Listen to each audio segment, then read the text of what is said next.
Bismillahirrahmanirrahim. Assalamualaikum warahmatullahi wabarakatuh. Perkenalkan, nama saya Anissa Nuraini Yasin, NIM K33180007. Di sini saya akan memperagakan micro teaching mengenai keterampilan bervariasi. Selamat menyaksikan. Assalamualaikum warahmatullahi wabarakatuh. Selamat pagi anak-anak. Bagaimana kabarnya hari ini? Sehat semua ya. Alhamdulillah kita bisa berkumpul kembali di sini untuk belajar kimia dalam keadaan sehat walafiat. Alhamdulillah. Sebelum kita memulai pelajaran kita, mari kita berdoa terlebih dahulu. Menurut kepercayaan dan agama masing-masing, berdoa dimulai. Berdoa selesai, Ibu absen terlebih dahulu ya. Amalia Tasa, Azizatul Arifah, Damar Ageng, Elma Safitri, Naomi Campbell, Tamara, Fergiawan Agil. Hadir semua ya. Alhamdulillah. Wah, wajah-wajahnya ini wajah-wajah semangat ya. Oke, bagus sekali. Oke anak-anak, sebelum Ibu masuk ke materi, Ibu ingin sedikit mengingatkan kepada kalian tentang materi minggu lalu. Jadi minggu lalu kita telah mempelajari mengenai minyak bumi dan juga bensin dan pembakarannya. Jadi kemarin Ibu telah mencontohkan apa saja untuk minyak bumi.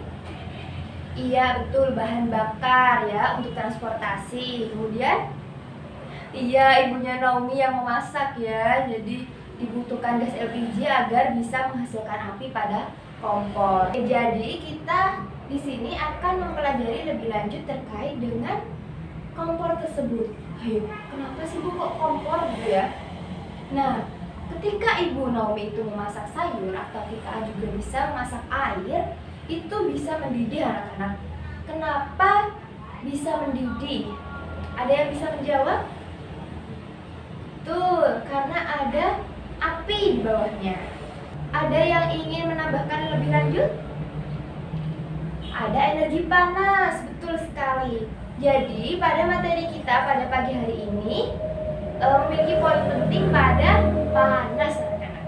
Nah, oke, sekarang bisa lihat PPT Ibu ya. Nah, ini gambar apa anak-anak? Api unggun, betul. Nah, anak-anak pernah membuat atau berada di dekat api unggun? Pernah, waktu kemah bakti pramuka ya. Iya. Jadi, apa yang anak-anak rasakan ketika berada di dekat api unggun? Panas, hangat, iya, betul.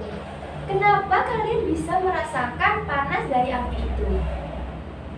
Ya, silakan Damar.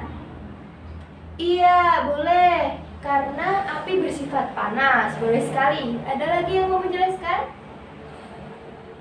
Iya, silakan Naomi. Betul, karena ada energi panas. Jadi dalam api unggun itu dia memiliki energi panas yang akan dilepaskan di lingkungannya, sehingga kita sebagai lingkungan yang ada di sekitarnya merasakan panas atau hangat. Betul sekali ya anak-anak. Jadi di sini kita akan belajar mengenai termokimia. Oke. Jadi kompetensi dasar pada materi hari ini adalah menjelaskan konsep perubahan entalpi reaksi pada tekanan tetap dalam persamaan termokimia. Kemudian, indikator pencapaian kompetensinya, yang pertama, mengidentifikasi konsep energi dan entalpi. Kemudian yang kedua, mengidentifikasi sistem dan lingkungan. Kemudian yang ketiga, membedakan reaksi eksoterm dan endoterm. Yang keempat, menentukan perubahan entalpi dengan cara diagram tingkat energi dan diagram siklus. Jadi, apakah anak-anak tahu apa itu termokimia? Ada yang mau menjawab? Silakan Aziza. Iya, betul sekali ya. Jadi, termokimia itu berasal dari kata termo dan kimia. Termo itu artinya panas dan kimia artinya reaksi kimia. Jadi termokimia itu merupakan salah satu cabang ilmu kimia yang mempelajari perubahan energi atau kalor yang menyertai suatu reaksi kimia. Nah, entah itu dilepaskan atau diserap. Nah, reaksi kimia itu sendiri terjadi pada suatu sistem, pada suatu lingkungan. Anak-anak Anak-anak tahu apa itu sistem? Ya, silahkan Agil. Iya, betul. Jadi, sistem itu merupakan bagian dari semesta yang menjadi fokus pengamatan atau pusat perhatian. Kemudian lingkungan itu sebagai bagian dari sistem yang saling berpengaruh. Di sini Ibu membawa dua peraga ya. Mungkin dari tadi kalian bertanya-tanya kenapa Bu bawa gelas kayak gitu ya, bawa termos gitu, kenapa gitu ya. Nah, tadi Ibu telah memasukkan air panas ke dalam gelas ini. Ketika gelas ini Ibu diamkan selama beberapa lama, apa yang akan terjadi anak-anak? Ada yang mau menjelaskan? Iya, silakan Tamara. Betul. Nanti air panas ini akan berubah menjadi air dingin. Nah, ada yang tahu kenapa? Belum tahu ya? Oke, jadi di sini termasuk sistem terbuka anak-anak, di mana sistem dan lingkungan saling mempengaruhi. Terjadi transfer energi dan juga transfer materi. Transfer energi di sini itu ketika air panas ini berubah suhu anak-anak. Jadi dia dari panas berubah menjadi dingin. Kemudian terjadi transfer materi, yaitu air yang ada di dalam sini akan mengalami penguapan yang diuapkan ke lingkungan. Jadi dia termasuk sistem terbuka. Lalu anak-anak, ketika Ibu memasukkan air panas ke dalam gelas, lalu Ibu tutup seperti ini. Nah, apa yang akan terjadi anak-anak?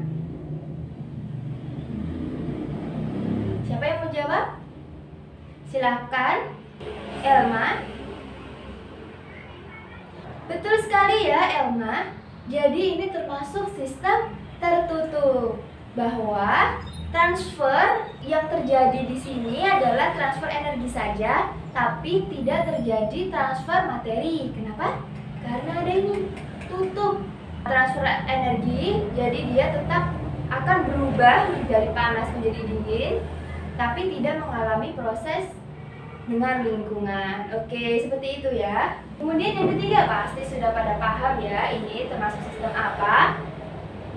Iya, betul sekali. Jadi ini termasuk sistem isolasi, di mana dia sistem dan lingkungannya tidak saling berpengaruh dan tidak terjadi transfer energi maupun transfer materi. Oke, udah pinter semua ya, sudah paham ya sampai sini. Oke anak-anak, jadi di dalam termokimia ini terdapat hukum kekekalan energi. Energi itu tidak dapat diciptakan maupun dimusnahkan.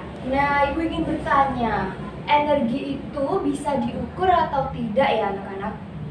Ada yang tahu? Ada yang mau menjawab?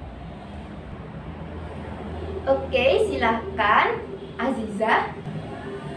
Oke, Aziza bilang energi itu bisa diukur. Oke, ada lagi yang mau menambahkan jawaban dari Aziza atau mengoreksi?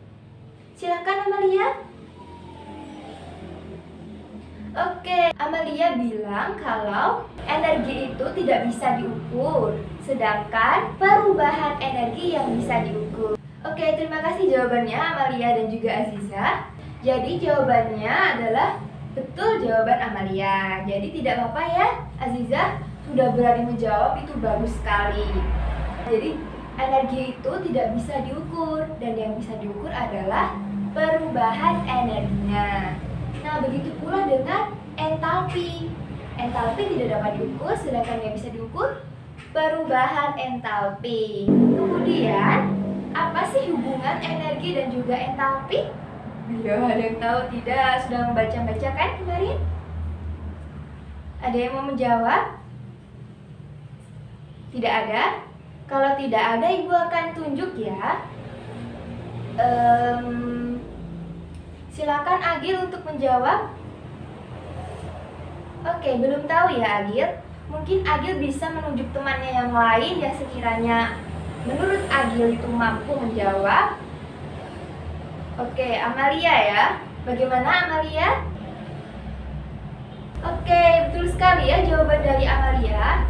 Jadi entalpi itu adalah jumlah energi. Nah, energi pada suatu sistem pada tekanan tetap. Oke. Kemudian rumus dari perubahan entalpi ini adalah delta H reaksi sama dengan delta H produk dikurangi delta H reaktan. Nah, ini jadi poin penting ya anak-anak. Rumusnya ini harus dihafalkan oleh kalian untuk memahami sebab berikutnya, yaitu reaksi endoterm dan juga reaksi eksoterm.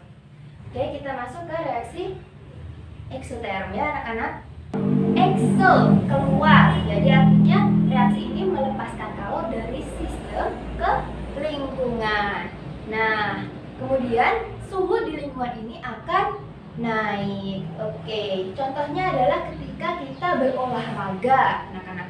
Anak-anak biasanya pelajaran olahraga itu suruh keliling lapangan ya, berlari ya kan. Kalian setelah itu akan merasakan panas pada tangan kalian ya. Iya, betul sekali. Saat itulah terjadi reaksi eksoterm anak-anak. Oke, kalian bisa lihat diagram berikut ini ya anak-anak. Untuk mencapai produk harus melalui suatu energi aktivasi. Energi aktivasi itu merupakan energi minimum yang harus dimiliki oleh suatu zat untuk memulai suatu reaksi.